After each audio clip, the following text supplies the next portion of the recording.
Louisiana, a place of great cultural and social diversity, and nowhere is this more evident than in the arts.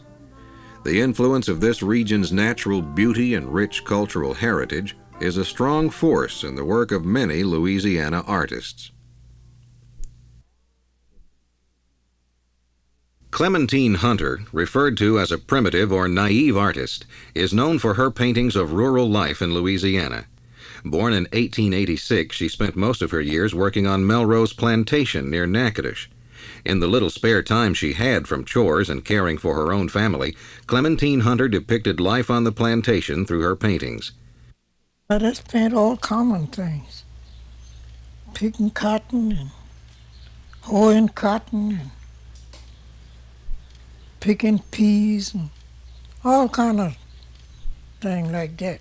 Playing cards, shooting dice, all like that. Clementine, like most primitive artists, creates purely from imagination. No, it just gets in my mind and I just go ahead and paint what come in my mind. And I paint that. But I can't look at nothing and paint it. I can't look at nothing, no tree, no nothing. I just make my own tree in my own mind. That's the way I paint. If it looked all right to me, I figure it ought to look all right to the other people. So I paint by my own mind, my colors. I don't know if it'd be good or bad, but I paint it. I don't know if it'd be good or look good to me and look bad to other folks. I don't be paying that no attention. I just go ahead on. The rice fields and prairie of southwest Louisiana have been a major focus for artist Elmore Morgan, Jr. His paintings are beautiful impressions of these vivid landscapes. I was kind of interested in this landscape since my childhood, and because my mother lived in Abbeville, we would travel over here frequently, and I would notice this landscape. I'd get around Maurice, I'd sort of wake up and notice it, and somehow or another it stayed with me. And so when I moved over here to Lafayette in the late 50s, I began to explore the landscape. I would come out here and drive around, and still liked it, and got to like it better and so forth. And then I started, I did a large painting which was really being painted in Abbeville, and it was based on this landscape. And it was when I started doing that painting that I first began to, I guess, formulate an idea about the landscape. I began to think about why I liked it. And one of the things that I know that I like about the landscape, and even now it fascinates me very much, is the drama of the weather. And the other thing that I like is this meeting of the edge of the earth with the earth's atmosphere. I never get tired of that. The land against the sky, the horizon business. I don't think of my paintings, honestly, as very representational. I don't think of them as being, they're not, in my view, attempts to represent it, or illustrate the landscape, or to pictorially represent it. That would not interest me a lot. In a sense, I'm responding to the landscape. And so the paintings are done kind of in response to the landscape, but then I don't feel that I'm not interested in sort of trying to match the colors one could find. No, they're takeoffs from it, And I think that's what painting is. I think that painting, I sometimes said a subject is the excuse for the painting. Lake Bistineau in North Louisiana provides sculptor Clyde Connell with a unique environment in which to create. Her interpretations of the movement and sounds of the lake are formed in a unique construction method. The form is made with cedar lumber, and then I nail the iron onto the form, and then cover the form with nails, and then make paper with about 8 gallons of Elmer's glue to a piece, work it up, and put it around these nails. The nails serve 2 purposes. They hold the material, and they rust and give a beautiful color, bleed through. The iron bleeds through too. And then on top of that, I put plastic. And it comes out looking like stone. It has the feel of the moss and the woods and the area, the colors especially, grays and browns, muted tones. And they express a way of thinking. I think what happens to you and your environment and your experience and your philosophy is all wound up together. And that out of that you try to produce something that is a statement of the total. Influences that can stir an individual to react and create from a particular environment have also been known to move a whole people. The Acadian character, romantically portrayed in paintings by George Rodrigue, is felt in Cajun music. Folk musician Dewey Balfa explains the relationship between Cajun music and Cajun culture. Cajun music was never a music for concerts. It was always music for dancing. It's very alive. But music of the area is very, very important. There's hardly any activity that'll go, any gathering of joy, a wedding, or any kind of gathering that you don't have music. The Acadians, or the people of this area, use the fiddle, and differently than anybody else of any other regions that I've heard. And I think the reason that it was because of being isolated from the rest of the rest of America and away from their mother country. And the Cajun fiddling is very unique because of its drone sound, its horny sound. However, you find in other regions, I keep on referring back when I compare cultures of the Appalachians. Some of the old time fiddlers in the Appalachian, you will hear this drone sound. And to me, when I hear this, it means that it's a sound of a person that has had hard times. And a person that hasn't had hard times cannot play this music and have these instruments with the grabbing, the drawing, the horny sound. Just like the black man, when a black man plays the blues, I don't care how good you are, if you're not a black person, you will not play and have the same feeling, or you can't communicate as the black man does. Okay.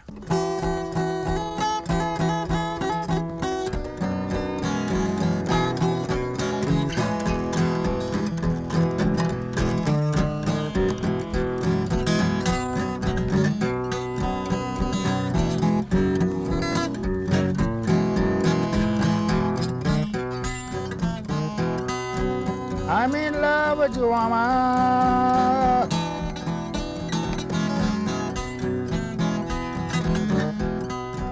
I hope you're in love with me.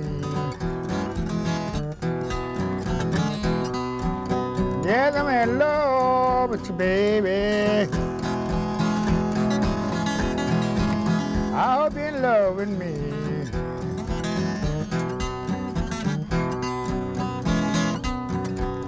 I've been in love with you sometime. I hope you've been the same by me.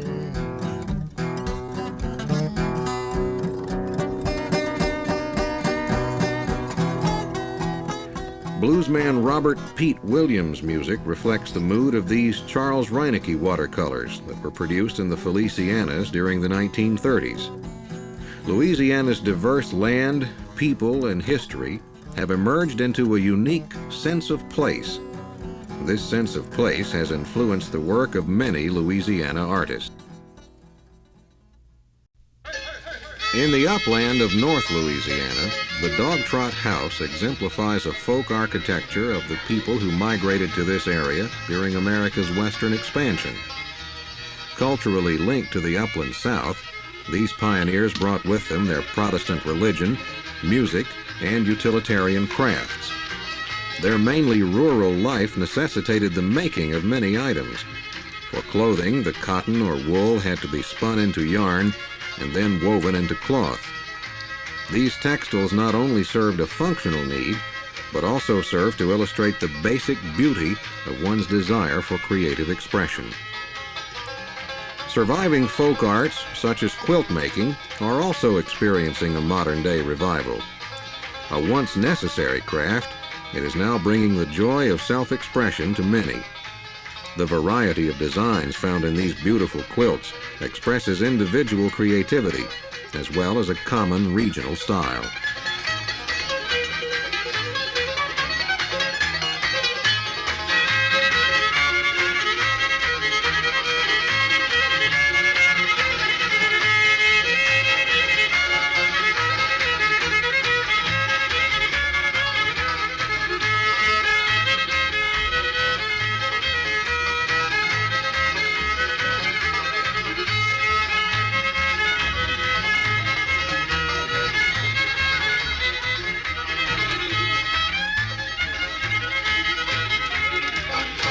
The French accordion, played by Nathan Abshire, one of many accordion kings, has come to symbolize the Acadian culture.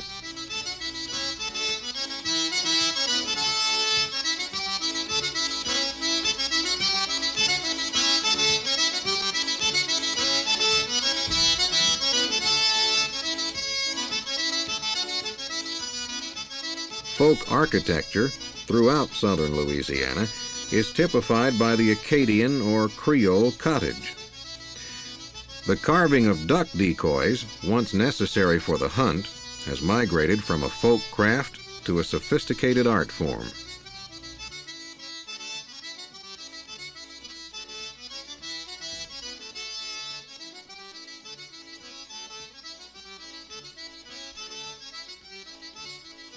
Intricately woven pine needle baskets reflect the skilled craftsmanship of the Coshata Indians.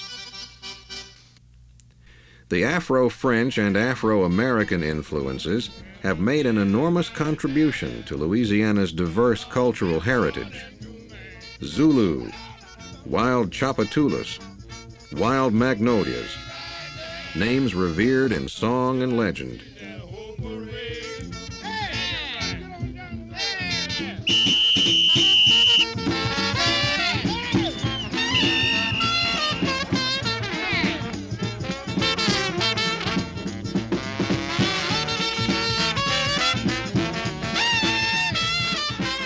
The music of the late Henry Roland Byrd, better known around the world as Professor Longhair, is paramount in the field of rhythm and blues. It epitomizes the black urban experience in a city that lives and dies by its music.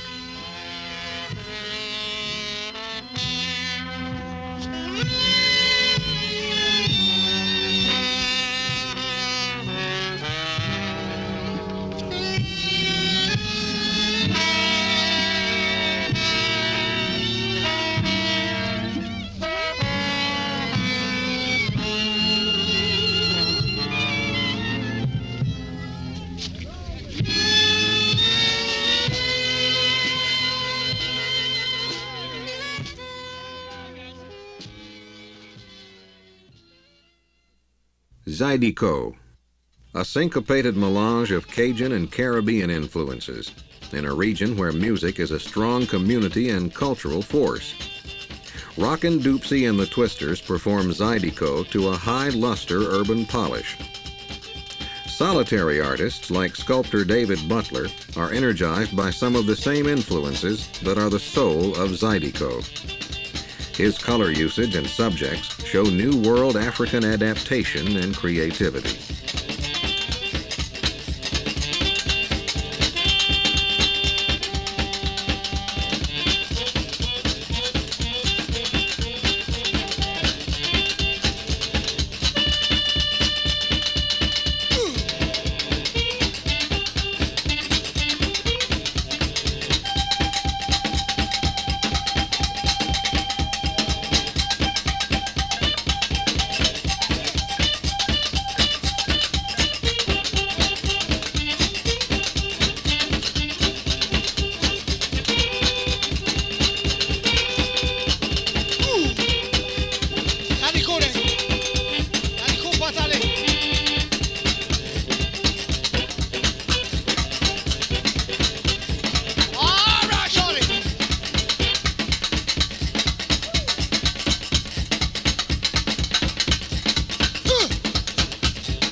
Spanish, French, English, and Caribbean influences make New Orleans one of the most culturally unique cities in the world.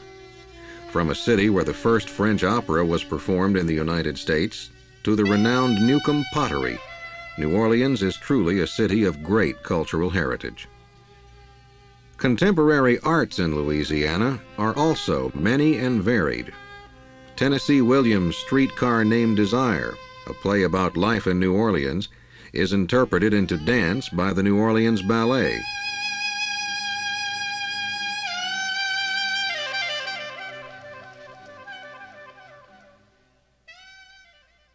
Delighting many an audience up and down the Mississippi River with their original comedy theater, Otra Banda's River Raft Review is another fine example of performing artists in Louisiana.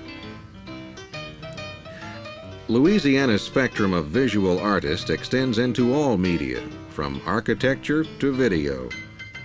While many contemporary Louisiana artists are still tied to and heavily influenced by their cultural heritage, others seem to reach beyond their sense of place to offer a more universal view.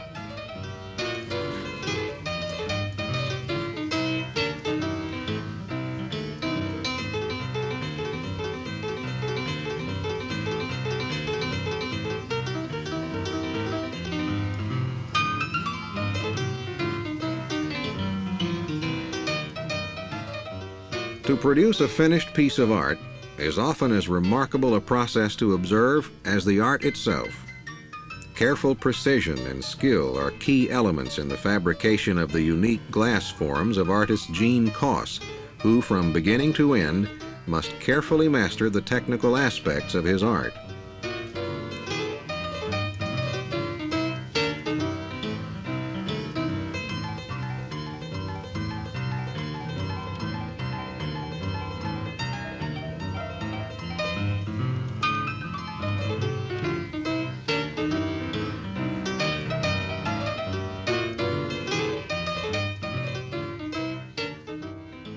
New Orleans artist George Dureau is a figure painter. His subjects are generally males selected from friends and neighbors around him, and his gnome-like figures portray a haunting misalignment of circumstances. Using photography to aid in his figure studies, Dureau captures sensitivities that are often transmitted onto his canvases. The figures that we confront in Dureau's works not only tell us something about the artist, but also about ourselves. Arthur Silverman is a sculptor who works in medium to large-scale metal pieces, in aluminum, corten, and stainless steel. His smooth prismatic constructions, with an emphasis on multiple vantage points, can be easily translated into tangible crystalline forms.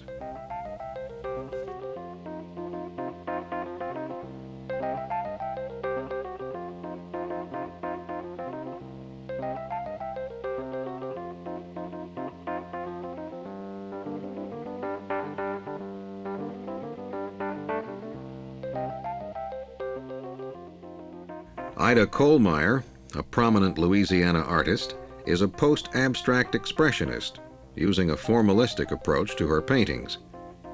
Working with an established grid system, Kohlmeyer is freed to plunge more deeply into the meaning of color and line.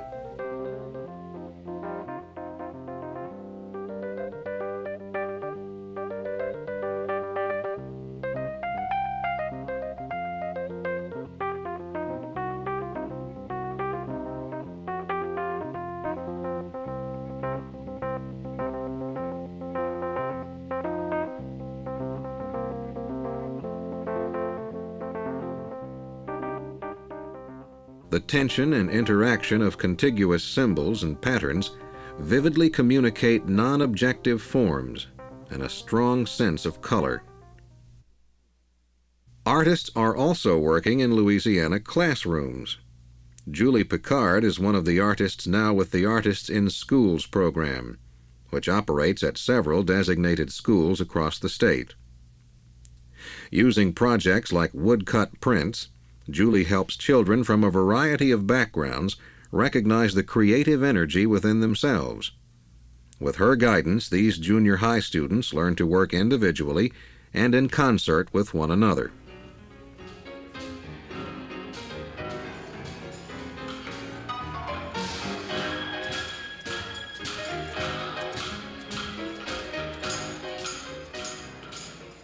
Through the involvement of federal, state, and local agencies, Julie can share her expertise with children in more than one school and on many different grade levels.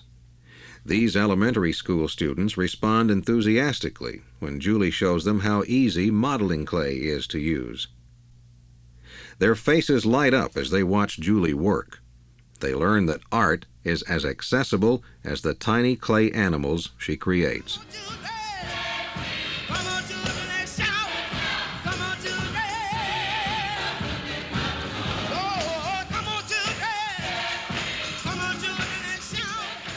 When art is introduced through simple elements, it becomes an easily understandable experience.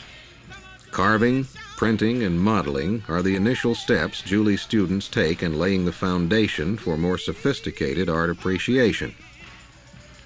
The prints and figures they create give these children the opportunity to express themselves concretely, to develop their imaginations, and to establish a deeper sense of self-awareness. In a visiting artists program, school children are acquainted with the musical legacy of the Cajuns by noted musician Dewey Balfa and his friends Nathan Abshire, Fremont Fontenot, and D.L. Menard.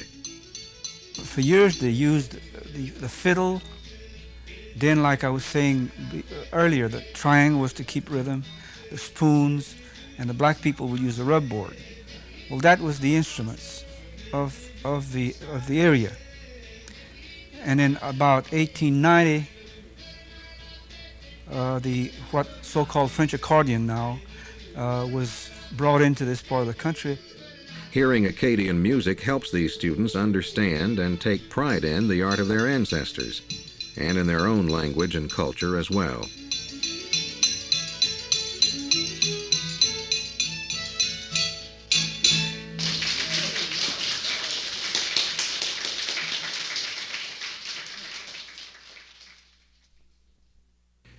Historic buildings, like the Strand Theater in Shreveport, also teach us something about art inherited from an earlier Louisiana. The Strand, which was built in 1925, is being returned to its original splendor to serve a dual role, as a landmark and as a functional performing arts center. Designed by Louisiana architect Emile Weil, the gilded decor, which mixes styles from different periods, reflects the opulence of its time. Marked for demolition in 1975, the Strand would have been lost if not for the community's interest and concern. The people of Shreveport recognized the value of preservation and raised funds to renovate the theater. With the cooperation of civic and government funding, the Strand will soon be reopened as the permanent home for the symphony and other performing arts groups in the area.